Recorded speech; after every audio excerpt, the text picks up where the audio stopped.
Okay, thank you. So anyway, our mission is to create, preserve, and protect wildlife habitat through education, engagement, and enjoyment. This is one of our education events. Hopefully it will be engaging and enjoying. We also do some other volunteer events and some fun things. The barn owl is our mascot. Yeah. So one of the ways you all can support wildlife is by welcoming them into your property by creating wildlife habitat. And that can be as small as a balcony, or it can be acres, or it can just be one part of your yard, or however you want to do it. It's very broad. The main thing is the wildlife needs the same thing we need. They need food, they need water, they need places to get out of the weather and avoid prey. We don't. And they need places to raise their young. We also encourage sustainable gardening practices, which would be using native plants, not using pesticides, getting a rain barrel, letting your grass, maybe cutting your grass every 5 weeks and every week, it's a little bit longer. That's kind of good for wildlife. A couple of things this time of year is to turn off your lights, your exterior lighting at night, because birds are migrating, and all this artificial light really confuses them. And not just birds, but if you think about other animals that are out at night, moths. There's a whole night shift. And in fact, this is an aside, there's a book written called Night Magic. And it just came out, and it's this wildlife writer, and she really explored what wildlife is out there. And I haven't had a chance to read it yet, but if you go and you Google Night Magic, you'll be able to find that book. But anyway, so you can certify your yard through the National Wildlife Federation by providing these elements, and we do have a little brochure back there about that if you want to pick that up. You can also get on the North Carolina Wildlife Federation Butterfly Highway, and what that is about having a pollinator pit stop on your property. And again, that can be small, it can be some plants in a pot, or it can be a whole garden, but it's using native plants that both produce nectar and that caterpillars and other insects will eat. So there's that perspective change that, oh, some of my leaves are getting eaten. Well, that's okay. So this goes right along with that. How many of y'all know about Leave the Leaves? Yeah. So a lot of our small wildlife depends on those leaves. It's called leaf litter, but it's really not litter. It's meant to be on the ground. It will break down. It'll refertilize, what's on your grass. It'll break down, it'll fertilize that, it'll fertilize the tree that it came from. It's just that whole great cycle. But lots of small insects find shelter in there over the winter, whether it's in their adult stage, their pupal stage, or their egg stage. So we had fun the last few weeks. The 28th of September, we participated in the Monarch celebration, and this was with the landscape management of the city and Bee City. So we are registered as a Bee City with Bee City USA, and other groups like the Native Plant Society. Who else? My brain's a little fried. Anyway, lots of other conservation groups. We all had these fun activities. You can see the little girls with their butterfly wings. We even had teenagers with butterfly wings. It was so much fun. And we gave out some of the butterfly highway seeds and lots of information on that. So that was a lot of fun. Then just this past Sunday, we had Kids in Nature Day at Reedy Creek Park. We had around 250 kids. And then you added all the adults who were having just as much fun. We had Ranger Rick was there. Ranger Rick was also at the Monarch celebration. So we had Ranger Rick.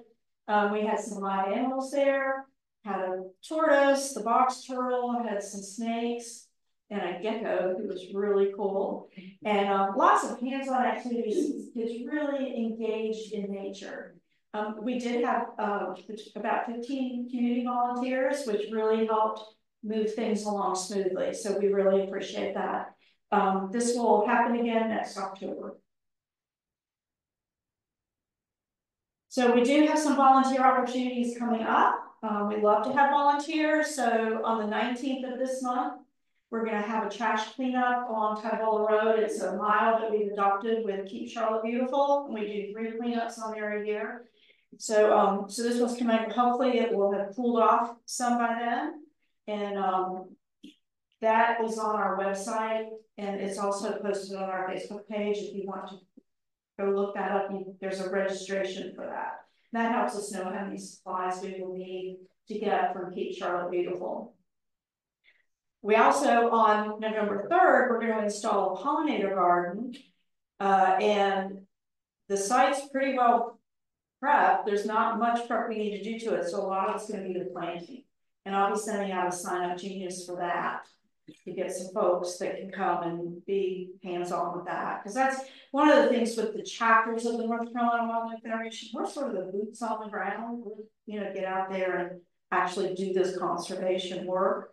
And then on November 23rd, we're going to partner with Stormwater with their creek relief program, and there's going to be tree planting and also probably some live staking in the creek bank. I don't know if you've ever done live staking, but it's kind of fun because they're cuttings from plants that do well along the creek bank.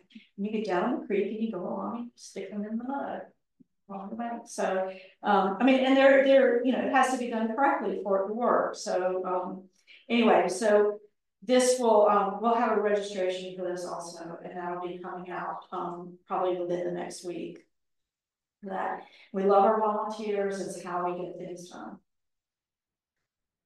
So and then I just want to tell you, we do have a couple of upcoming programs in November 12th. Kara McIntyre, who's an associate professor at Queens, is going to be talking about wetlands and amphibians. So wetlands are really important, and a lot of people don't understand that. She's going to talk to us about exactly, I mean, there are all different kinds. She's going to talk about that. She is an amphibian expert, so that we're really looking forward to that. If any of y'all were at Kids in Nature Day, she was there with some frogs and salamanders.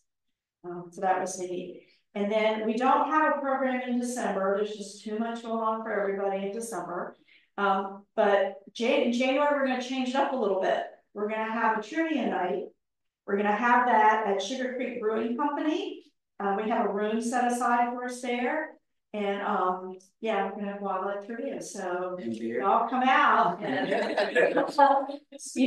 start reading, read the Night Magic book, go on the Xerces webpage, start the Xerces Society. They work on the conservation of invertebrates. Go on there and do some of their little webinars. They're really interesting. So anyway, so tonight you're here to learn about raptor rehabilitation, and so we're really happy that Sunny Cooper was able to join us. I met Sunny back in April at the Carolina Raptor Center Steam on the Wing in the Water Day, which was a lot of fun, a lot of ritual. That's where I met Kira, who's going to be talking next week or next month. So let me introduce Sunny. Sunny's the hospital manager at the Carolina Raptor Center. Has been working with both ambassador and wild raptors since 2012. You have a lot of experience. Sunny oversees the care of all the wild patients who are admitted to the Raptor Hospital, the daily operations there, the Raptor Hospital staff, interns, and volunteers. She attends the medical needs of the Raptor Center's ambassador birds. And she works closely with the center's 2 contracted veterinarians, consulting with difficult cases and assisting with the surgeries.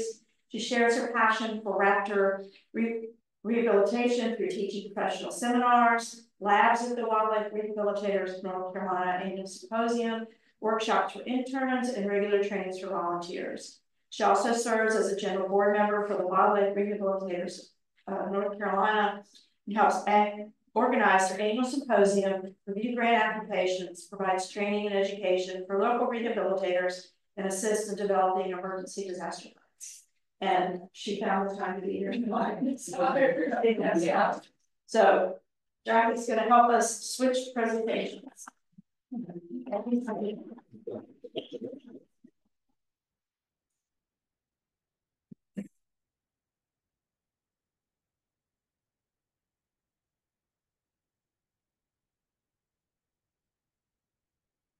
duplicate. Yeah, you're good. Well, I guess. Okay, can I actually? Yeah, stay here. Cool. That was well, thanks for coming at, here in person as well as online. I'm really excited to share with you guys tonight.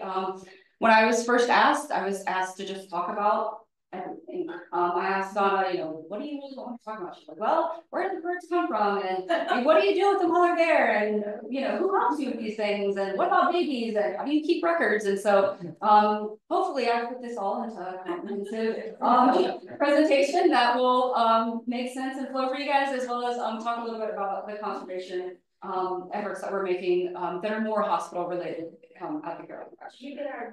This is for. So a little bit about myself. My name is Sunny. I have a background in biology and environmental studies. And as Donna said, I've been working with raptors for the last 10 years through education and wildlife rehabilitation, and I'm currently the hospital manager at the Carolina Raptor Center. Yeah. All right. So the Carolina Raptor Center, for those of you who don't know, it was they hatched in 1975 at UNC Charlotte with Dr. Brown. Someone brought him an injured broadwing hawk, and he was a master bander at the time, which we'll talk about banding a little bit later. And so they were like, hey, you have experience holding these types of animals, maybe you can help it. And so he was successful in rehabilitating that bird and releasing it. And so as kind of more birds started coming to him, as people started hearing like, hey, there's this guy who can help these injured birds, he eventually decided that he couldn't have any more vultures running around the biology basement, which is the stories that I've heard. And so they moved to the Ladder Nature Preserve in 1984, and we leased the property from the county parks. So we do raptor rehabilitation there. We also do education and conservation. Lots of people may know us as like, oh yeah, I took an injured bird to you guys once, but I had no idea that you had a zoo trail. And we kind of do a little bit of all of that.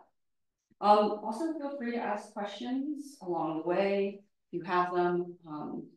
Also, if there are people online who have questions. Yeah, I told them to put their questions in the chat, and I'll make sure to get their questions to you. Okay, perfect. Okay, so raptor rehabilitation. Are we talking about raptor? Lots of people think, oh, it works at raptors. No, not quite. What about these raptors? Lots of people are like, I didn't know dinosaurs still existed and that there's a facility here in Charlotte for them. There's not, but we are talking about raptor rehabilitation. So when we talk about raptors, we're talking about what most people also call birds of prey. But let's go into that a little bit more. So what is a raptor? Does anyone here have like, oh yes, I've heard of raptor before, and I have a vague idea of what that means? I think most people, hopefully Mark is one of our volunteers, hopefully he will. So raptors were previously characterized by physical traits. I'm sure that for those of you who have ever seen a bird program, you've been told, oh, raptors have sharp talons and these beaks that are made for ripping apart prey, and they have this great eyesight. I'm sure most of you have heard, oh yeah, they could read a newspaper down a football field. And that's something that I used to teach as well. That's how raptors were categorized. But oftentimes these only were supposed to include diurnal birds, the vocabulary for each night, or birds that were out during the day, so hawks, eagles, things like that, which means that they discluded things like nocturnal raptors, so owls, as well as vultures were like yeah, maybe sometimes they fit, maybe sometimes they don't fit. But recently, the Peregrine Fund and Hawkwatch and several other organizations got together and they were like, you know what? It's kind of absurd that we live in a world where there's no real scientific backing to what a raptor is. And if we could have better scientific backing to what a raptor actually is, we could provide better conservation for these animals. What if, back in the day, we were like, oh, I'm applying for a grant to support raptors. And for me, I think a raptor includes an owl. Well, the grant says that it doesn't. And so we want ways to ensure that all raptors are actually included in this. So raptors were spent with a lot of science and data and stuff that I don't do, thank goodness. They were recharacterized as terrestrial vertebrate-eating birds, and they have a shared common ancestry. So what this did was it included things like falcons, Seriamus, which is that kind of funny looking bird who's second in this kind of brown gray box. All vultures were included, hawks, eagles, and owls. But what it did do was it kind of booted out birds like kingfishers because, right? Kingfishers eat meat, they generally eat fish. It also helped us say that, you know what, loggerhead shrikes, which some of you may have seen pictures of, they like to impale their prey on these thorny, plants around them. They're actually also not a raptor because they belong in the fawn-bird family. So it really helped us categorize like what raptors really were. And once again, all of this was done to help better protect raptors worldwide. Yes, like little things. Yeah. I have a question. Yeah. What does it mean by terrestrial? Is that like where they breed, where they hunt? Where they primarily live, so it excludes penguins. So like penguins are not a bird of prey, penguins are a penguin. I don't know if there are other classifications. Well, what about a blue heron? Because they fish that have vertebrae. So they don't have the shared common ancestry that all of these other raptors currently do. And so that is also kind of the thing that helps it go from like this physiological trait that you have to classify into a real scientific backed classification of animals. But yes, it would include things like herons, and then lots of people wonder about like seabirds and things like that. They spend a large part of their life out at sea, and so they also don't classify as a raptor. What about talons? So most of them do have talons, but not all of them have those feet to grab, which is something that we used to classify them with. I don't know if you've ever tried to high five a vulture, but they have pretty flat feet and you probably could. And Seriamas, these walking birds that are, these guys here, we have a red-legged Seriama at the Carolina Raptor Center. If you'd like to come see him, he's awesome. His name is Bash.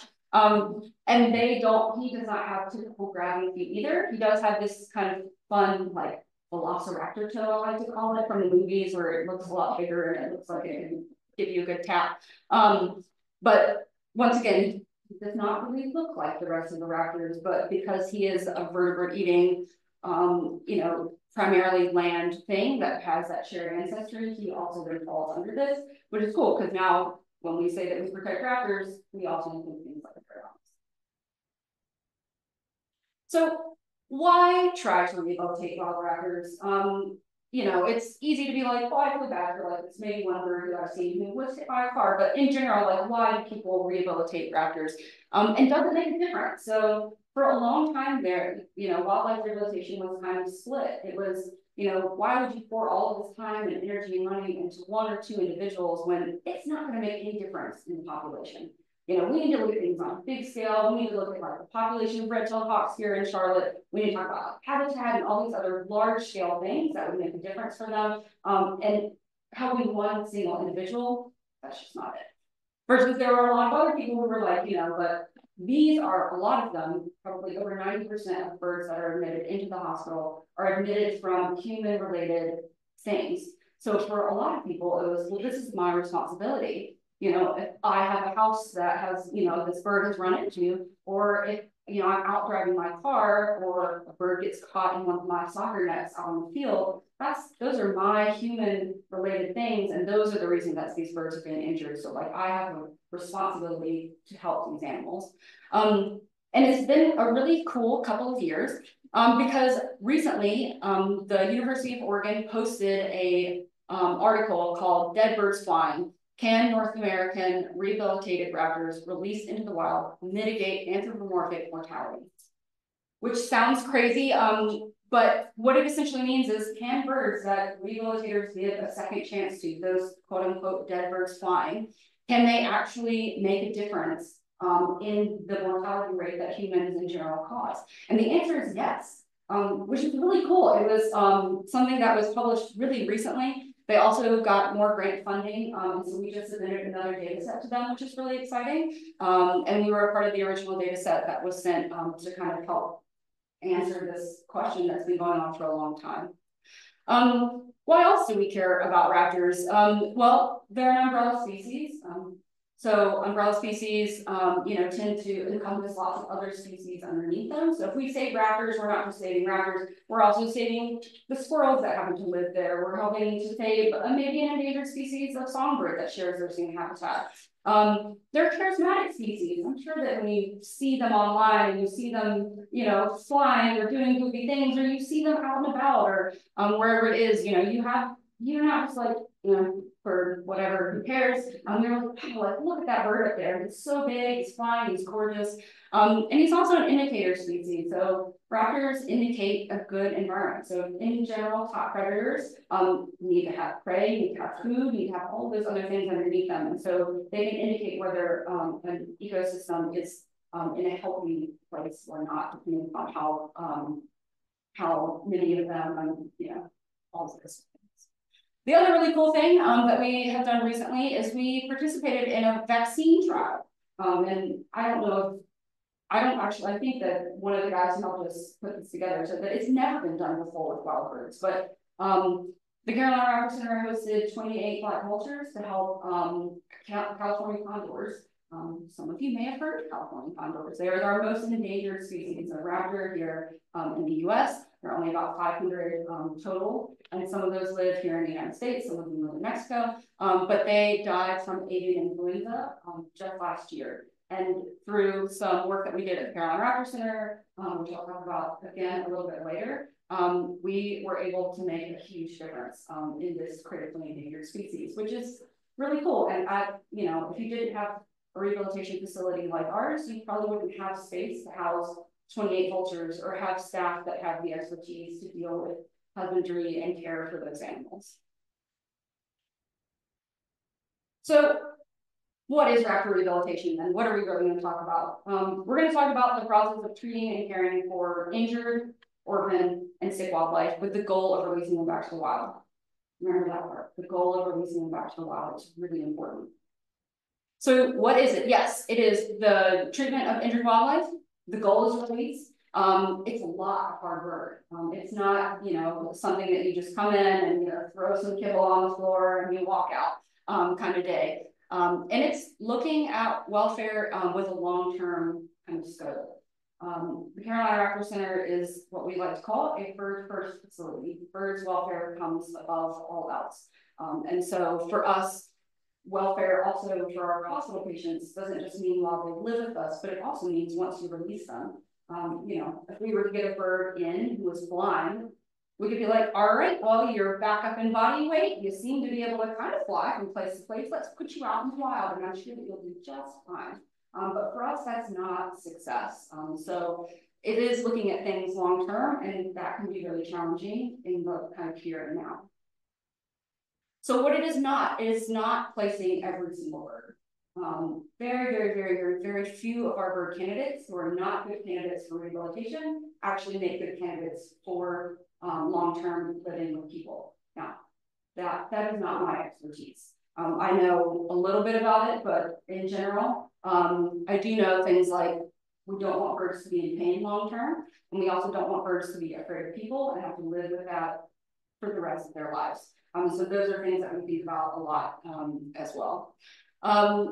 It does not mean that we admit every bird that we see or find. If you call us this spring and you have a baby raptor in your yard and you say, hey, like I got this baby, and we're like, great, send us some pictures, and he's hip hopping around, I can see mom flying in the distance, I'm probably gonna be like, cool, leave him there.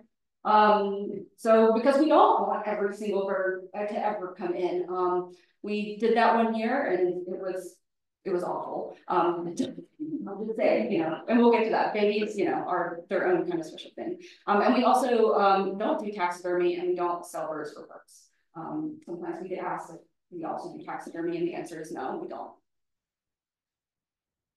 So where do all these birds come from? So the Raptor Center admits 800 to 1,000 raptors every single year.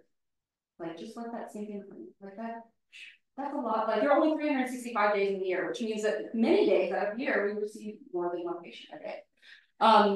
So we primarily admit birds within the 10-county radius around us. We also have partnerships with facilities both in Western Carolina and more towards the east. where they can admit birds, but they can't always care for them long term, and so they transfer them to us. But majority of them come from like the North Carolina and we have over 150 active volunteers. I learned a new statistic today that on average, 86 volunteers a month are like individual volunteers are active with us every single month, which is crazy to me. So that includes our hospital volunteers, our transport, our docents, all of those things. And really our volunteers are how a lot of our birds make it into us, as well as people of the community who we can, you know, who have either boxed up the birds themselves, which for them, and then, or, you know, that we have animal control and some other organizations that we work with as well. We're currently approaching 27,000 patients ever to be admitted, and so we admit a lot of birds. All right, so here we have some pictures of birds that we have had pictures sent to us. You all may recognize this gentleman here in the bottom corner, our local celebrity. I like to call him Marcuse. He does a lot of rescues for us, but birds come in for all sorts of different reasons. You can see this bird here in the top corner is stuck in a crepe myrtle tree. It's probably something that he did all over them. Nobody stuck him there. He probably decided that he was gonna try for a meal and then couldn't get out. We have birds that are stuck in netting of some kind. Fishing lines, as well as soccer nets, are a super common reason that birds come into our facility. Sometimes they're picked up by law enforcement officers, and you can see them poking out right over here, hanging out. And then they're brought into us, which is really neat.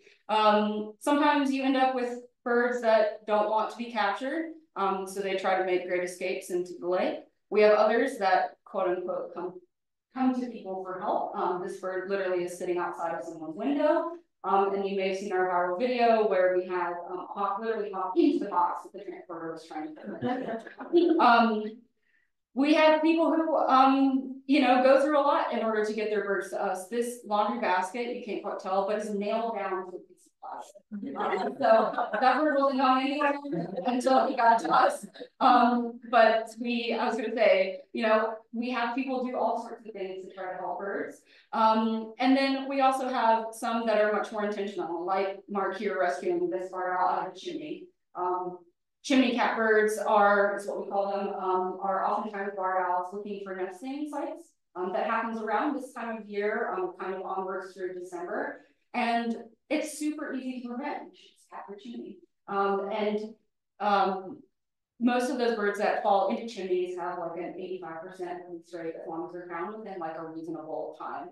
We have, you know, some birds that people don't realize that they have birds in their chimneys, versus a lot of times they're found pretty quickly. So as long as we can get them out, that's fine. And then we also end up with babies on the ground. So this fuzzball here is a young great horned owl who was found hiding under a bush. Somebody called us about him, and we decided that he probably needed to come to the hospital to at least be examined before potentially releasing him out. So we have our call about birds. Birds come into our facility. So what happens next? Well, we do intake exams on every single patient that comes in. So that 800 to 1,000 birds are seen by staff member every single time. So it oftentimes involves a weight. A weight is super important for us. Weight tells us, is this bird skinny? It tells us, you know, how much medication do I need to give them?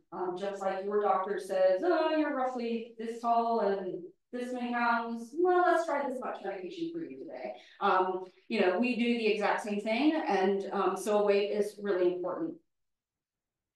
We also do eye exams. So every staff member knows how to perform an eye exam.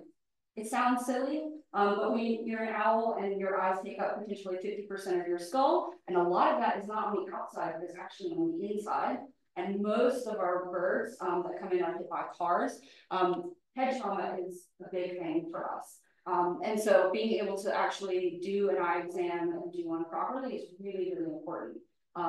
Because, you know, so today we had a barred owl who came in, who'd been found by a mother and son on their way to school this morning out in Shelby. And, you know, she's like, the bird's not bleeding. He doesn't have any, like, his wings not hanging. He seems to be standing just fine. But, you know, he's keeping his eyes closed and his head down. I said, yeah, A lot of times when animals get hit, they end up with a lot of head trauma, and so he probably has like the world's worst headache right now.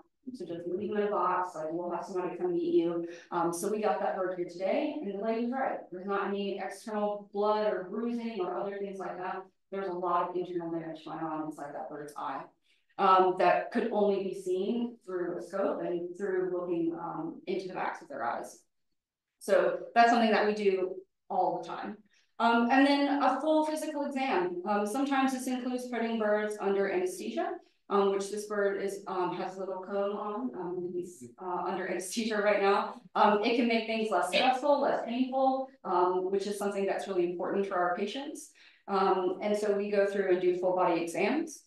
Almost every single bird gets intake rads. So while we can do our best to palpate or feel the patient to see if they have any kind of fractures, sometimes you just can't quite tell. Or sometimes maybe it feels a little weird, but you can't quite tell what that little weird means. So all of our birds receive x-rays on exam or on intake, usually within a couple of days of stabilizing. And then we also do a ton of in-house diagnostics. So our in-house diagnostics include things like fecals, regular CBCs or complete blood counts, and we also have the ability to do blood testing on property as well. So for our staff, that means doing things like learning how to read a microscope, learning how to draw blood, learning how to collect fecal samples. And the fecal samples for sure happen on every single patient because these are wild animals that we're talking about here, and a good bit of them have internal parasites. And sometimes their loads are high enough that it's worth treating them before sending them back out into the wild. All right. So we've had kind of our like initial stuff. You know, we had our birds that we found, we checked them in, and so now we move on to treatment. So we have our patients that were like, you know what, you know, you have a broken wing, but that's all right. We can fix your broken wing. Let's go ahead and begin treatment for you. Treatment sometimes is as easy as putting medication into a piece of food, a mouse, a chick, putting it on a perch, and then they eat it. Ta-da! However, most treatment is not that easy. So treatment sometimes involves oral medication. So you can see here in this picture, it's a little hard to see, that I have my hand in a bird's mouth and a pair of tweezers, and I'm putting some medication into that bird's mouth. You know, we cannot tell them, hey, it's really important that you eat this, or here, just eat this pill. So to ensure that they're getting medication that they very much so need, oftentimes antibiotics, pain management, anti-inflammatories, we manually give that to them if they're not actively eating their own food. We also give them subcutaneous fluids. So if you go to the doctor, you get your fluids IV. Our birds get them sub-Q, which is just right under the skin. Bird skin is like paper thin. You can see muscle and bone and tendon sometimes through the skin, and that's completely normal for them.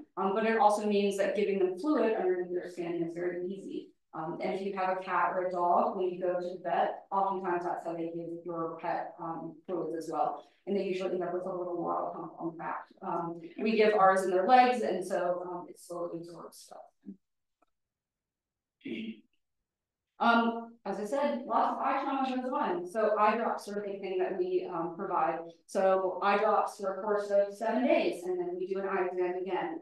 There's a lot that goes into these, and sometimes it's more recently we had some cases where we're like, man, you've been on eye drops for like 20 days. It's a long time to be on eye drops. Let's just take you off the eye drops and see what your eyes do here in the next 10 days. And then if we need to treat you again, we will. So while we do have protocols for every single kind of treatment that we do, a lot of it is, you know, just each individual patient. And, you know, I think that we as people want to be treated as individual patients. And so that's what we do for our birds as well, is really review each chart. We have a staff member who's one of her sole responsibilities is to review bird charts. So whether we have 31 birds in care or 120 birds in care, every chart she's going to review to make sure that birds are continuing to move through the process, because rehabilitation is just that. It's a process. It's not just like a stagnant standstill. If a bird has been in an enclosure for what I feel like is too long, whether that's a week, whether that's a month, I'm gonna go back through that birth chart and be like, why are you still here? Like, can we move you? Can we keep, you know, I really like to get you out the door. I really don't want you to just be here. So that's something that we think about frequently.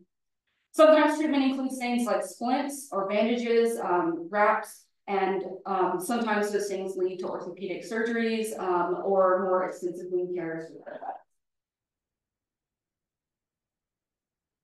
All right. Those are mostly adults, so we're going to move on to baby raptors, and then we'll kind of meet back up at the end for a couple of things. So baby raptors here in the Charlotte area are generally seen March through June. They're really only babies for 6 to 8 weeks.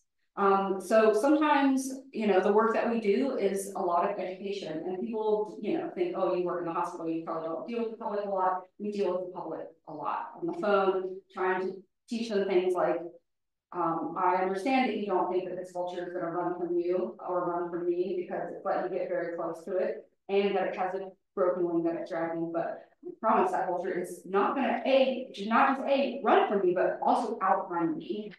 So there are lots of things that we do while talking to the public. And some of them is just like convincing people, like, hey, this baby is going to be an adult in like 8 weeks. Can you wait to tear down your shed until 8 weeks from now? Then there's the term orphan. You know, in the definition I talked about how it is, you know, sit in your orphan animals. In nature, there are very few true orphans. No mom has been like, here's the firehouse. I'm going to abandon you now. So usually it's not that they are orphaned, it is that we as people are unable to reunite them at that time, or don't have a good way or a safe way to reunite them with their parents. Parents are such good parents that they will also take on additional babies. Luckily, they can't count. So if there are 2 babies in a nest and we can access it and we can put a 3rd baby into the nest, there's just one more option. And sometimes that also means that if we're in a real pinch and we need to renest, let's say that 3 is generally a good size nest and 4 would really be pushing it, we still might put that 4th baby in there and then add supplemental food a couple times a week to help make sure that mom and dad are able to actually feed those babies throughout that time. So renesting is really important, and then also temporary human care, whether that temporary is sometimes just, you know, 24 hours at the hospital while we come up with a plan to get off a tree high enough to be able to renest the baby, or it can be until they're flighted and ready for release. Here are some cute baby pictures. We have some osprey, which are kind of hard to see in this bucket right over here. We have some great horns who are in the process of being renested. A little hawk over here. We have some bald eagles that we renested. We have this guy standing and this eagle who's doing a stellar, what we call pancake. As baby birds, oftentimes hawks and eagles and other things that have like stick nests that are out in the open, they're taught to lay down, and so we call it pancaking. So, and then sometimes they have nests that are in the open. So this one of these babies we renested, and you can see we put in just a little 2x4 over here to keep them from rolling out again from their mom and dad decided to build their nest. And sometimes it is just that easy, you know, and a lot of times when we have birds that need to be renested, homeowners can actually do it themselves. And then it's great. We get tons of updates from them. We get usually pretty involved. And then the other nice thing is that if I have a baby next year that maybe needs some help, I might ask, hey, can I call you next year? Since we know that your nest is accessible, if your pair comes back that next year. And then sometimes it is, you know, literally hauling a laundry basket up here into a tree. And when you go to renest, in case any of you ever need to, it doesn't need to be 20 feet up in a tree. It really can just be 8, maybe 10 feet most, which for most people on a 6-foot ladder, you're generally able to reach that height. And if you ever put one up, I'm always amazed that like people will just walk by them. They just don't look up enough to notice that the artificial nests are in there. So, you know, that's option 1, and option 1 is the best option. Renest babies, reuniting with their parents, or with a surrogate parent, they don't know the difference. But sometimes babies, they do have to come to the hospital. And We have some really young great horns here. This little spot is actually their egg tooth, which falls off after a couple of days. So that's how young these birds are. And within the first 4 weeks of that 6 to 8 weeks, 3 to 4 weeks, they have to have supplemental feed. So in putting birds back in what we call an artificial nest, the nest that we put up, the problem is that mom can only sit on one nest at a time. So while we would love to, while it's super important, probably more than any other age for babies to be with their parents at this age, if we can't get to their actual nest, mom will have to choose between babies that are currently still in the nest and the babies that we just put back. And she will almost always choose the babies in their current nest. So sometimes that means holding on to babies like this, caring for them, feeding them until they're big enough that we can potentially put them back up in their nest. Or it also could mean keeping them and group housing them together with other babies. I love this. I feel like I walked in on their meeting. And sometimes, we get really small babies. This baby here, this white part is actually not a part of him. That's a boot. So he had a fractured leg. And so obviously that baby we needed to keep around. This black vulture here, we were able to re-nest inside of a nest inside that we knew about. As they are one of the species that take a little bit longer to mature, and they hang out for a lot longer with mom and dad. And then we have 2 other great horns. I don't know, maybe these are the same birds from the same year. Just, like a couple weeks apart in age. But our most important tools are going to be things like this. So we have puppets that we make in-house. And there's some key features about an adult bird that you want to keep when making a puppet, hence why this great horn has some crazy yellow eyes. But at the end of the day, do you want this to be your parent or do you want this to be your parent? So for us, it's super, super important that we try to keep as few babies in the hospital as possible. Like everybody loves when babies show up, but then our first question is also like, yeah, okay, but like how long are you going to be here? Like, can we find another place for you to go? Can we re-nest you, somewhere? We're very lucky. We have a partnership with Dr. Stanback at Davidson. He monitors screech owl nests, and baby screech owls are like the size of a cotton ball. They're the most stupid, cute things you've ever seen. But they're hard to take care of. Baby raptors can eat almost 2 times as much food as their adult counterparts, but they don't just eat the whole mouse or the whole chick. You gotta peel it, you gotta cut it up in teeny tiny pieces, and then you gotta feed it to them because that's what mom or dad would have done for them. And so we really, while having babies around, they're cute. It's really a lot of work for us, and we'd much rather than be out with their real parents. So, because I love this.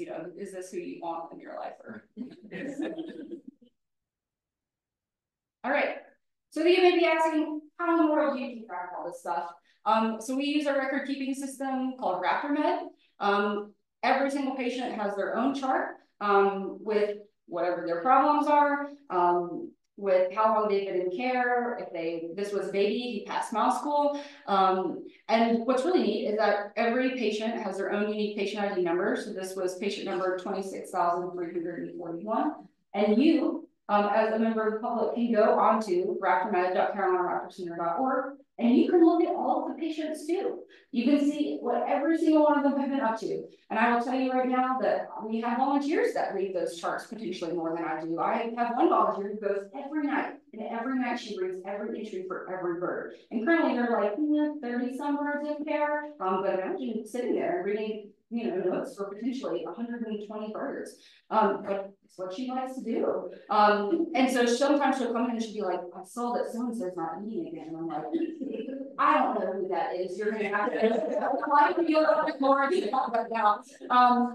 But record keeping also ends up being everybody's job. So all of our volunteers that work in the hospital help us with this record keeping, because a lot of our volunteers potentially see these birds more than we do. As a hospital manager, I work with birds that are currently in treatment. So they are either needing to be force fed, they're needing physical therapy, they're needing x-rays, blood work, things like that. But those guys that are almost ready to go, he looks great in a flight cage. I don't necessarily always know every patient from start to finish. And so, but however, our volunteers are the ones who are probably actually going outside, exercising those birds, and they actually end up having eyes on them more regularly, because I may go out, do a flight evaluation to see if they're ready for release, and be like, you probably need at least another 10 days of exercise. I'll come back in 10 days. But that's, once again, another 10 days that I may not see that bird, but they're out there in a 100-foot flight cage, eating once a day, exercising, doing all the things that they should be doing. But it also allows me to, pivot my attention to birds that really need more care, like ones that need physical therapy and things like that. All right, so we have our birds, they're checked in, they're here with us. Where did they go? So for those of you who've been out to the Carolina Raptor Center, you know that our public trail is about 3/4 of a mile long. It's a decent sized trail, but what you probably didn't know is that our hospital has a trail of equal size, where only hospital patients live. We have, we had roughly 50 enclosures. We lost 4 in Hurricane Helene, but in general, we have a lot of enclosures that we house birds in, and if we filled up every enclosure with the maximum number of birds that we could fit in them, we think that we could house around 200 patients at a time. I hope that we never ever house 200 patients at a time, because once we go over 100, the days don't seem to end. But oftentimes they're actually going to start off in a kennel. We have indoor space, we call this kennel room 2. In kennel room 2, where birds are housed temporarily, oftentimes these are patients that we need to keep a closer eye on. So, hey, so-and-so hasn't been eating very well, let's keep him inside until maybe he starts to eat on his own a little bit. However, if it's an adult red-tailed hawk, adult red-tails hardly ever eat inside. So it's actually better to move them outside as soon as you can, because they're really high stress individuals. So it just kind of depends, but most of the time they start off here in kind of a smaller space. You can see our very cute red-tail here. You can see he has a little bit of this blue turquoise bandage on, so he has a wing wrap on right now, so he probably has a broken wing, which is also why we like to keep him in a smaller place, but he's not trying to fly from perch to perch when he can't actually do so. They then are going to move outside into essentially an outside kennel. We have these condo spaces with 5 different enclosure spaces inside. They're just 3 by 3. Once again, they help limit mobility for patients who are in recovery. And then eventually they're going to move to larger things like 8 by 16s. And from there, we are going to have large flight cages like 40, 60, and 100-foot flight cages that those birds are going to be able to go in for pre-release. It's super important that we exercise our patients, because imagine you've had a broken arm, you've been sitting around for a couple of weeks, and you've relied on your ability to fly, to hunt, and to find food. A lot of people ask us about our ambassadors that live on the trail. Didn't you ever let these birds get out there and just fly? Well, for the most part, birds would prefer to perch. They really are only going to fly if they're looking for somewhere to find food, but usually looking for a mate or looking to get out of weather. So if that's what birds are out there doing flying, and we're providing all of those things for them, just like all of our hospital patients, we're providing all of that food for them during that time as they are in treatment. We have to get them back in shape, and sometimes it takes a long time for them to get back in shape depending upon their injuries.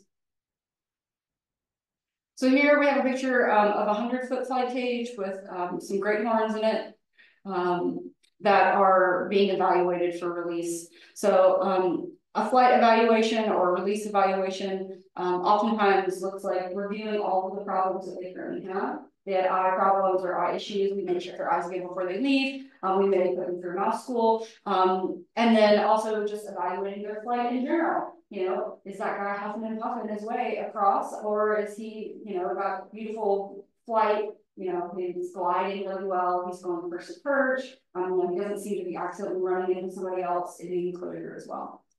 And then from there, we start to look for a release space.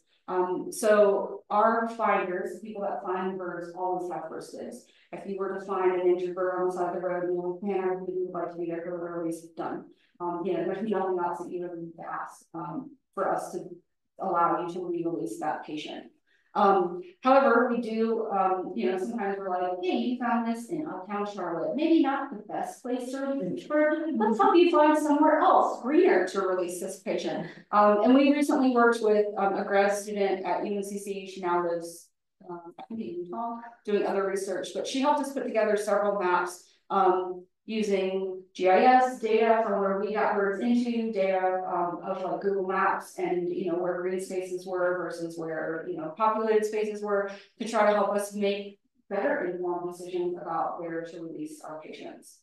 Sonny, did you say mouse school? I did. So mouse school is for birds that have either eye issues or concerned about their ability to see to hunt, or if they're a baby who has never been exposed to any kind of live prey before. We want to ensure that they are actually going to hunt. Now, babies, 99% of them have zero trouble. It is very much instinctual. I do not go out there to teach them how to hunt those mice in their enclosures while they're with us. They just know. And if they individually don't know, they're oftentimes group cows, and so somebody else in there definitely knows that. And we'll go down. I mean, we have, you know, we rarely ever have adult birds that will come down in front of us to eat, but babies sometimes are like, they just don't know any better. So they're like, ooh, that moves. And they go down and eat it right there in front of you, and you're like, well, that was kind of cool. So we weigh them before, in the middle, and at the end. We have certain enclosures that are designed so mice can't crawl out the sides of them, and then they can't lose a certain percentage of their body weight over the course of that time. Babies get like a padded mouse stool, they get reduced already deceased food, and then live mice, and then adults that we have like real concern over most of the time with eye issues. We will give them just pure mouse stool, so you know. Great horned owls will generally get 3. Barred owls are smaller, so they get 2 months a day, kind of thing, and then they hunt from there. Do you have to keep like night hours for nocturnal birds to do that? Or yeah, good question. Yeah, I was gonna say, so the question was, do we need to keep night hours for our night birds? We don't. So for our hospitals open from 8 a.m. to 6 p.m. We try to feed our nocturnal birds, our owls, as late in the day as possible. But for the most part, birds, they're not sleeping when you walk in. You don't catch them asleep. And then they also are not going to be like, you know what? I think I'll wait until midnight. They're usually like, oh, now. Same thing in the wild. If like a mouse were to run through their, you know, over the branch that they're on, they're probably not going to be like, come back later, buddy. So, you know, probably in the wild too, you know, birds don't sleep, most animals don't sleep the way that you or I or maybe our pet dogs do. A lot of times they will, you know, nap more so and like kind of a light sleep, because the last thing you want to do is be fully asleep and then have something else kind of funny. So, all right. Banding. So we've gone through all of our you know, our stuff. Most patients are in care for about 3 months, which is crazy to me that as a bird, you could be hit by a car, have a broken wing, have surgery, have a ton of physical therapy, potentially gain a little bit too much weight, lose some weight, and be exercised, be ready for release in 3 months. Like, people don't do that. So like, how do birds do that? So we banned almost all of our birds with a USGS band. It is a permanent ban. It does not have any kind of like, I can't log in and, you know, track it on GPS on my phone. But if you all were to find another bird that had a band, we would then be able to look up that band and figure out where it came from. And a lot of, you know, we've had over 600 birds be recaptured. A lot of times recapture data is, you know, for whatever species. We do ban all of our screech owls, but when screech owls are only yay big, you know, it's hard to recover lots of screech owls. And so when we pull that data, a lot of it makes sense, you know. We're much more likely to see larger birds. There's a bird in uptown Charlotte, a red tail, who hangs out across from somebody's window every once in a while, and he can read the band number off of the bird's leg. So we got reports from that. So when you report the band, the bird banding lab sends us a report to us. No, we've had hawks as far away as Central America in a couple, you know, in like a couple of weeks after release. We had a Cooper stock that got into a pigeon coop in South Charlotte. We drove like another 10 minutes north from where we were, and we're like, this seems far enough. 2 days, people, 2 days. It took them 2 days to return that coop. So we had to remove him, and then we had to drive him even farther to try to make sure that he's not back to that pigeon coop.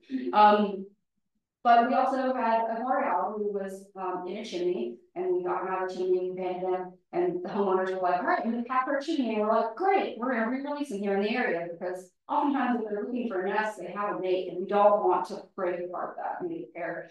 So then we get a call the next day, and it's very familiar address, but not quite. It's that person's neighbor. Never went down that neighbor's chimney, and then another neighbor's chimney, and another neighbor's chimney. So he was recaptured 4 times. We also hold the oldest barn owl banded on record of 26 years old. If you look up barn owls' lifespans, they'll tell you they live probably 8 to 10 years, and so a 26-year-old individual is nutso.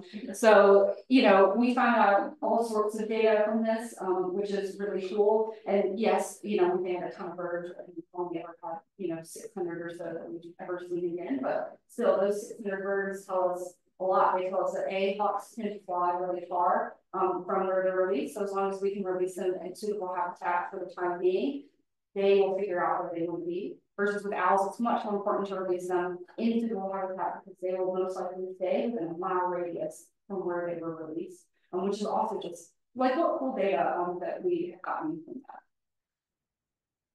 that.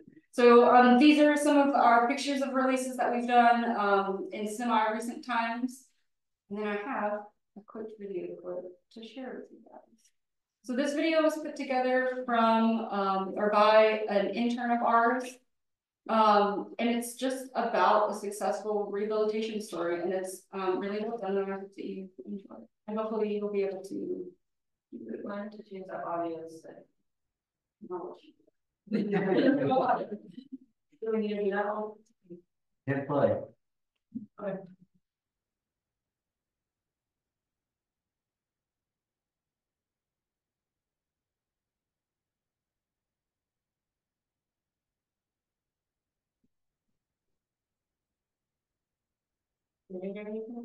I can't hear the video.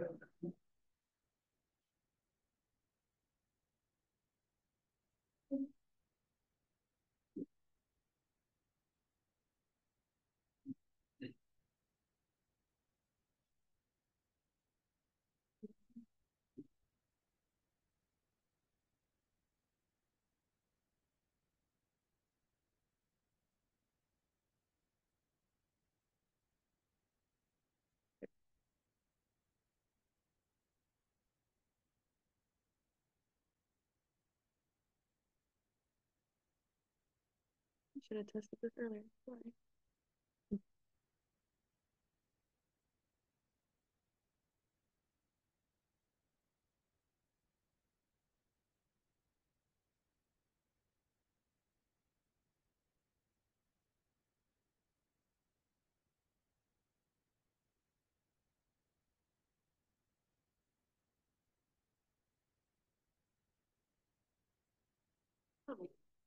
I can see. Wait, can you still hear? Alden, can you still hear? Oh, okay. So yeah, that can... Okay.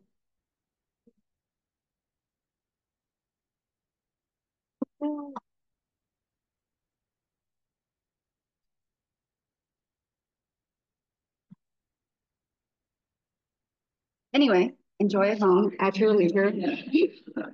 And the video kind of ties together what we've talked about kind of all together.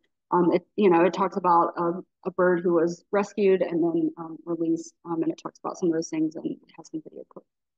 So I'll finish up here with the rehab, and then just very quickly talk about some of the other conservation stuff again. So success, so we release up to 60% of patients every year. And you know, how do we know that things are working? So we just talked about the bird banding lab as well as the paper from the Oregon State University, just to know that like the things that we're doing actually make a difference. And I think that it was huge for a lot of us that have been working in wildlife rehabilitation to know that like there is indeed true data at this point to show that like the work that we do is it's helpful and good. And not just kind of like a feel-good venture for us, if that makes sense. So we currently have, we've done 2 major conservation projects here in the last year or so. The first one is still going on. It's a partnership with EPRI. They are a research and design group for electrical companies, including Duke Energy and several other large companies like that. And we had some vultures hanging out from the vulture vaccine trial, and they needed a place that had some vultures that were just hanging out to study the corrosive nature of vulture and raptor poop, which sounds like, I don't know, like that's crazy to me. So there are some pictures here of some lines. So I'm sure that you all have seen vultures sitting on power lines. And so they have found that the current bird deterrents do not work very well. And so what they want and what most people want are for birds and people to like each kind of have what they need without being destructive or harmful to the other. And so you can see that this is a this is like a grounding wire. It's not a live wire that they are able to poop on. And as you can see, this wire is fraying, and these wires are supposed to be able, they tell companies like your wires are good for the next 50 years. This is after like 20 years. So if that tells you just how corrosive these things are. So it's been a really cool study for them to be able to come in. They bring in wires and things like that, and we set them up in different places that we think that birds are actually going to poop on them regularly. And then they collect data, and they've tried a couple of prototypes of things that they want to use to help cover the lines to help keep them from being damaged by these birds, which is really cool. Yeah. Can you explain why? It's so vultures in general are nature's garbage cans. They eat literally everything. And they also are immune to things like rabies and botulism and other diseases because their stomach acid is so high that it does not affect them. And if you don't believe me, there are tons of studies, especially in India, where lots of vulture populations have died out. And as the vulture populations have died out, the cases of human rabies has skyrocketed because they are not around to eat those dead things, and instead other mammals who then can contract rabies and pass them along to people are eating those things instead. So vultures they're just super cool. And if you want to know more, you should definitely look into vultures and vulture conservation and things like that. We just celebrated IVAD, which is International Vulture Awareness Day. It happens every year.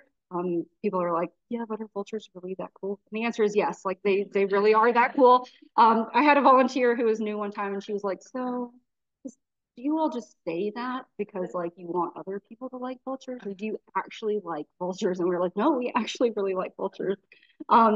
So yeah, so vulture poop specifically is fairly corrosive, and they also live in large groups. So you may see, 20 at a time, but there are also flocks of hundreds of black vultures at a time that will roost on, and they communally live together on towers and things like that. So that's why vultures specifically poop is something good to research for topics like this. Then we also did the vulture vaccine trial. As I said, this is number 47. He was the first vulture to receive his vaccine. It was a super cool study. We were studying a surrogate species, as I said, so you don't want to vaccinate critically endangered species and be like, hope this goes well. It was a vaccine that had already been produced and was being used in Europe. We just don't use it here in the US. It was super cool because they had to get emergency permission from Congress to use this vaccine, which I think was pretty neat. But literally a month before they showed up, these vultures came to us. 17 of the Arizona population of California condors had died from avian influenza. And it was a huge blow to the population, and tons of different organizations, USGS, US Fish and Wildlife, were scrambling to try to figure out like how do we save this, this group of animals that we literally just kind of got to start to save. Like, my gosh, we're going to lose an entire population. So California condors live in 3 populations. There's the Arizona population, there's one in California and one in Mexico. And they did that purposefully so that if something were to get to a population, that only one potentially would die out. So they did a whole lot of pushing, a whole lot of searching to find an organization that would be able to house some black vultures, which are very closely related, to give this vaccine to. And we looked for two things. We looked, A, to make sure it was a safe vaccine, and that it didn't have any adverse reactions to the vultures, and that also that there was an immune response, so that there were titers in the blood itself. As I said earlier, chasing vultures is challenging, even when they're contained.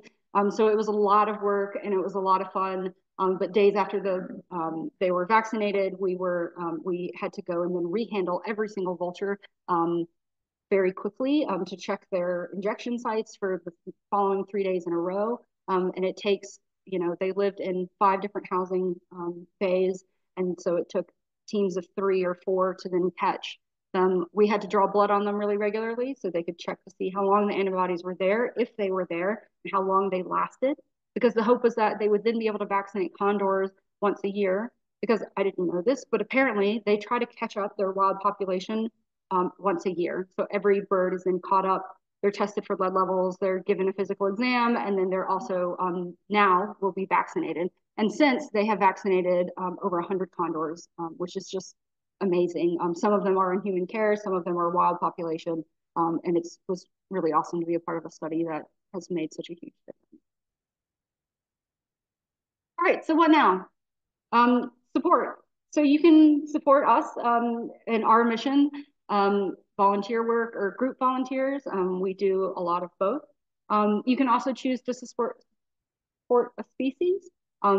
It's one of the many things that you can do. We have, if you feel passionately about owls, which lots of people do, or if you feel passionately about vultures, you could support that species. Visitation or membership is also something that you can become a part of. You can sponsor a bird on RaptorMed. So one of the things that you can see on RaptorMed is a patient's care cost. And so, when you go drop off your dog or cat at the vet, somebody is there to pay the bill, aka you. But when people drop off their birds with us, there's no one there to pay that bill. Sometimes finders and people will sponsor those birds and help pay for their care, but oftentimes that's not the case. And so I think it's fun to go into RaptorMed and see how much our birds cost. And then you can also share with others things that you've learned here tonight. You can also join us at upcoming events. We have Halloween, which is on Saturday, October 19th. That is something that you'll need to get tickets in advance for, just because there's a morning session and an afternoon session, because there's a costume contest, there's candy to give out, Mark will be there, I will be there, it'll be a good time. The Raptor Research Foundation Conference is going on October 21st through the 26th. So the Carolina Raptor Center is hosting an international organizations conference here if you want to really nerd out and listen to people talk about research. It's a great place to do so. It'll be hosted in the university area for the most part. And then Birds and Brews is a 21 and up fundraising event that we're having Saturday, November 2nd. We're partnering with a lot of breweries, and so you can come and have unlimited tastings, and there's a cute shirt that you can But yeah, thank you guys so much for having me out tonight. And if there are any questions, I'd be happy to answer. Or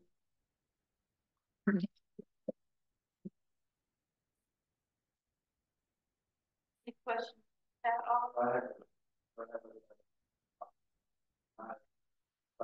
I'm clarifying, but okay. Do you have a question? Oh.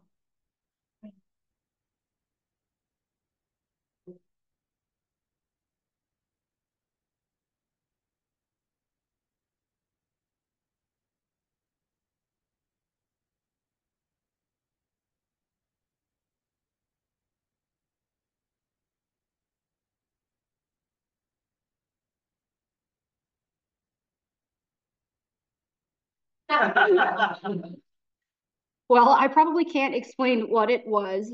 I will tell you that vultures are very smart. In order to live in a group, you have to have a certain level of intelligence as a species. And so vultures have the intellectual capacity of like a toddler. So maybe something shiny caught their eye and maybe they were like, hey dude, come look at this. Who knows? But it's not abnormal for them to be in groups like that. And once again, they're very curious just in general. And so it is possible that it's as simple as something caught their eye and they wanted to know what it was all about. So but other than that, I couldn't explain that phenomenon to you. Were there any like patterns? I don't know, just any observations? Um, I don't think that I don't think that we really know enough about that yet. The other thing is that in working in wildlife rehabilitation, a lot of our focus is on like local individual populations. And so we are oftentimes asked about like overall populations in North Carolina. And to be honest, I don't know. Like I think that they're probably doing well.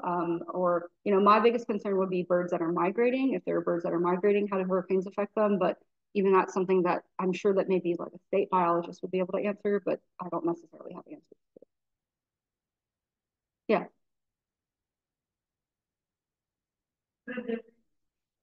In like, like areas. Yeah. Yeah, so in general, species are housed only with their own kind of species, just because that's what they would be doing in the wild. And if anything, it's abnormal that we put 5 great horns together because 5 great horns don't live together out in the wild, but we don't have problems with it. The only species that we co-house are red-tailed hawks and vultures of any kind because you do see those birds soaring in the sky together. And to be honest, vultures are jerks a lot of times. And so the hawks don't fare always as well. And sometimes we do have to split them apart because, you know, the vulture is less afraid of us and he comes down and literally eats all the food while we just put it out. I will say the only species that we don't co-house together that oftentimes we have to keep one at a time are Cooper's hawks.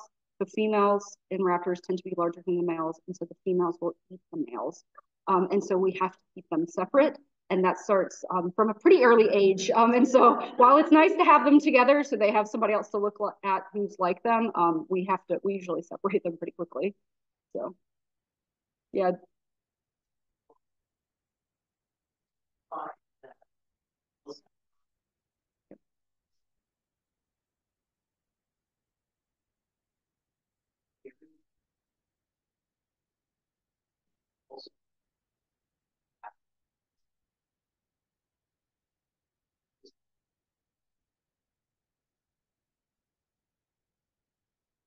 Yeah, excellent question. So yeah, so we talked about you know, birds that are in care, do they become fearful of people? And then your first question is already I've already lost it. Oh yeah, scale of birds. Yeah, okay. So most wary of people versus least. So I will say that there is probably not really a scale of most to least wary of people, but there is a scale of different behavior. So we know that owls tend to internalize. So oftentimes if you approach an owl, an injured owl, they're just going to sit there. And that is normal owl behavior for them to do. They I can't explain to you why they do that, but that is like, they just like, we know that they internalize things because it also is why, from my understanding, why adult owls make poor candidates for human care, because you could have a bird that literally lives just like really stressed for the rest of his life, but would never show it, but would have all sorts of other health effects and things like that from living stressed and fearful for their whole life. As far as do they become more used to people and human care? Absolutely not. Andy here is a brand new staff member of ours, and he just helped us catch up some birds, you know, earlier today. And he very much made the point of like, oh, that bird has been here for 30 days, and he is potentially even more terrified of you than he was before. And you know, we don't want them to like us. And oftentimes they, you know, they are smart enough that they learn to affiliate things like gloves and nets. That means that you're going to catch me up. Versus like if you're just in there with, you know, maybe a glove and some food that you're going to pass out, that's different. And our ambassador birds know that too. We have to be really careful when we move around the property with nets because while we may not be trying to catch up one bird, we may be trying to catch up another, but we may cause like mass hysteria if you aren't careful with as you kind of move through the property. Yeah. There was a question online from Diane. This is in reference to taxonomy and classification of raptors. Diane was wondering when did the change come about? Or that we no longer use physical care, rather slide and say the previous. I feel like that's happened in the last 5 years, for sure. And there's a whole paper on it. If you like Google like redefine Raptor Peregrine Fund, or even I think go to the Peregrine Fund's website, because for those of you who don't know, the Peregrine Fund, they do a lot of conservation like worldwide. And so obviously classifying raptors and being able to better, provide conservation efforts for them is something that they would be really interested in. And so a lot of that came, I think, from a lot of research that was done there, in addition to other organizations.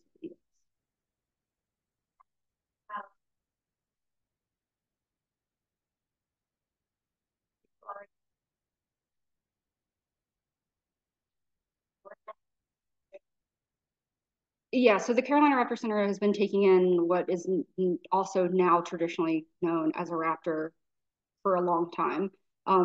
If you I don't know if you ever follow through RaptorMed, like every once in a while we do get in some weird birds. Oftentimes those birds were based upon like the vet at the time. So our previous vet, Dr. Dave Scott, he sometimes would help Carolina Waterfowl Rescue with a great blue heron surgery. So we would end up with a great blue heron in care for a brief period of time.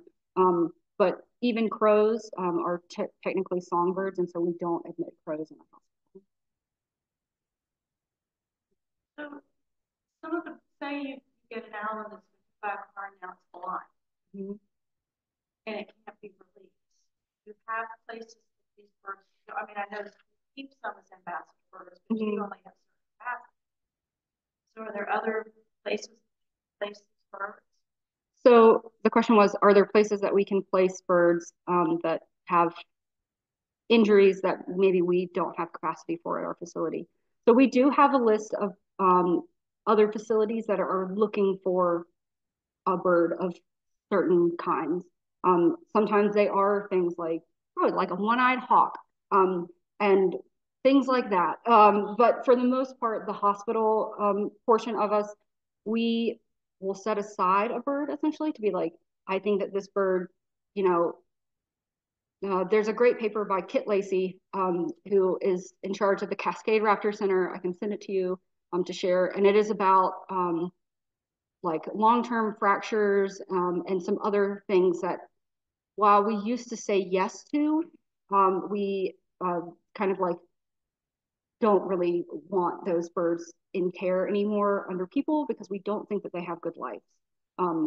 So it's, and then there's of course always a gray area that's, I'm not to say that there's never going to be an adult owl who would be a good ambassador bird, or that if you have an adult owl, like no longer anything good. So IAATE, which is the International Trainers, the International Avian, anyway, they're a bird training organization. So several of our members of leadership are part of that organization and serve on their board. And they are oftentimes the ones that work together to put out position statements for things like why we shouldn't be allowed to amputate birds' wings past a certain point, because it provides them long-term poor welfare. And that, sure, once again, there's a bird alive in a cage, but is that a good life? So oftentimes birds that are like completely blind, we will not keep, or birds that have such vision deficits that they would be unable to navigate their space. And so these are even things that we think about with our own collection of birds. We have a welfare group that meets once a month to talk about our birds in collection. And when we talk about them, it's mostly things like, oh yeah, so-and-so here seems to be doing great, versus like, oh, so-and-so, I noticed that he's actually 25 years old. We should probably check his eyes again and like make sure that he's doing well. And, has he been able to get around recently, or has anybody noticed anything weird? So it's hard. It's not, once again, it's not just hard work. It's also hard to have a bird come in who's completely blind, who does not look that way to everyone else. And then to say to someone, yes, by the way, your bird was completely blind or so visually impaired that he was not a good, release candidate. He's not a good candidate for care. And they're like, but I don't understand. He wasn't bleeding. He doesn't have all these other like visual outside things that I can see that are wrong with him. And so, you know, we do, as I said, a lot of educating, and it's a lot of trust and it's a lot of time and energy that we as staff put in as well to try to make sure that like we're making really good calls for every patient that comes through. And whether that is, you know, let's try and find somewhere for you to be versus let's not. Very, very, very fine line these days. Yeah. This area of Colorado is competing with balance the spotted owl in the northwest. Yes. I hear probably 5, 6 spotted owls in my neighborhood. Is there a problem like that? So the question was, is there a problem like the spotted owls versus the barred owls in the Pacific Northwest? Yeah, here in North Carolina. So there is not a problem like that. The barred owl and the spotted owl are very, very genetically closely related as well, which I think is why that's more of a hot topic. But here in North Carolina, that's not really the case. We don't have any species that are like that. Barred owls are our most common species admitted into the hospital. And that should tell you that they are very common. They are here. You know, they like big old growth trees, and lots of Charlotte neighborhoods have these really gorgeous old trees that they nest in every year. So, you know, they don't necessarily have a problem competing with other species, but you could see why there are so many of them because they just tend to do really well with humans around. Yeah.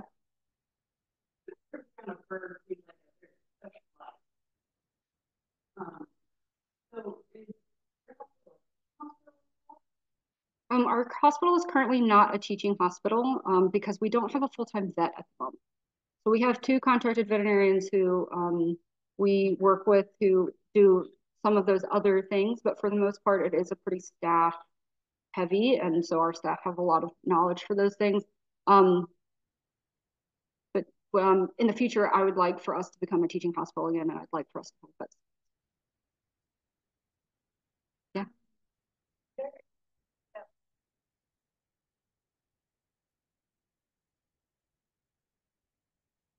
Yeah, so is there anything we can do in our daily lives to help benefit raptors?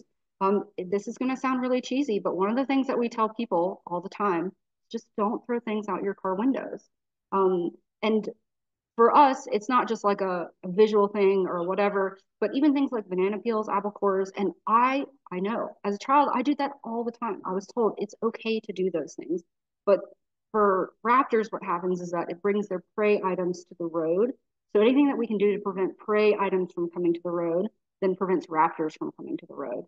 And so, because most likely when raptors are on the road, that's what they're there for, are their prey items. So just like how can you encourage raptors to live in your backyard? You would encourage things that they would eat. So a lot of times it's having a small creek or some sort of water feature in order to attract reptiles, amphibians, things like that, because barred owls and red shoulders love to eat things like that. So same thing, you just hopefully curb their food source one way or the other is the best way to help raptors right now. Oh yeah, drop your soccer nets when you don't use them, and cap your chimney if you haven't already. So I hate to open a can of worms, but you said to cap your chimney several times. We also have another group of birds called that are losing nesting habitat. So I honestly wasn't aware that barred owls were being injured in chimneys. I didn't realize that was a serious problem, but chimneys which are losing habitat, that chimneys that losing a lot of habitat development. So what, touch on that, or what would you say to that? So the Wildlife Rehabilitators of North Carolina, which is one of the organizations that I also work for, they have a chimney swift tower grant that you can actually apply for, and we have people apply for them every year, and they then install chimney swift towers in neighborhoods and things like that where they know that there are chimney swifts that need a place to go. So that would be one of the things that I would advise that you do. I guess theoretically, but I don't think I've ever heard of them getting stuck in that. I think, you know, and we don't have like tons and tons and tons of barred owls, you know. If we did, Mark would just, you know, not be here right now. Because he's really the only person that does chimney rescues. If you're interested in it, also please talk to me. I would love for more people to be able to do it. But but I don't know. We don't have a ton of people or a ton of barred owls that get stuck in chimneys. But an easy way to fix it after you put them back is to just cap that chimney. And I don't know anything about capping chimneys, so I don't know if you should cap your chimneys between the months of October and February, because maybe that's when barred owls are at highest risk, and then you can take off that chimney cap. But once again, I don't know anything about how hard it is to install or uninstall a chimney cap, whether it is just as simple as like lifting that up. But, you know, we know that, you know, chimney birds is what we call them, are seasonal, and they're seasonal because they're looking for places to breed. But theoretically, once they have found a place to nest in, they should stop going down chimneys. The other thing on chimney caps is just for the protection of your home, all that rain going down your chimney all the time is not a good thing. Having some kind of cover over it. And I don't know if chimney swifts can get out of chimney caps, because the caps, they don't like lay flush with the top of the chimney. They do sit up off of it. So I don't know if a chimney swift could still go in and out of that. Once again, I have no idea. I don't know anything about chimney swifts. The capping can definitely impact the ability to. Yeah.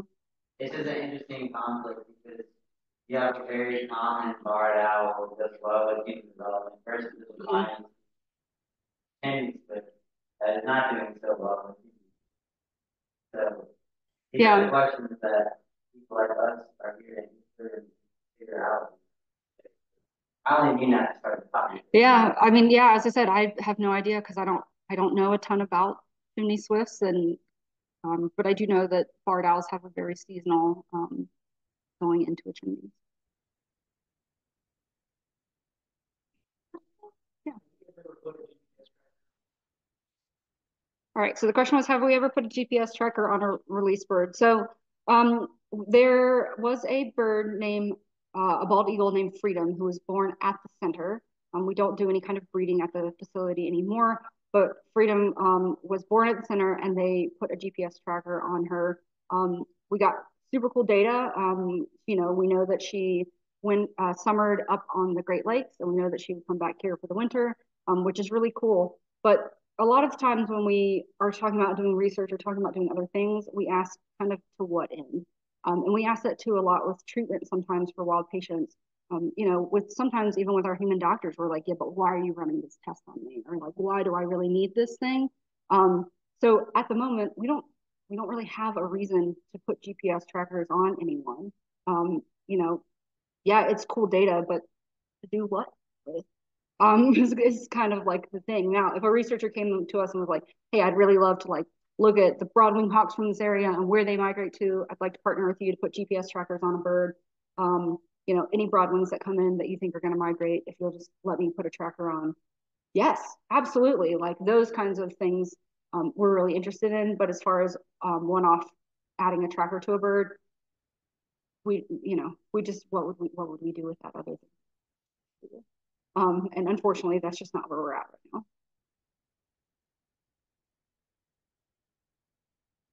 Cool. Thank you.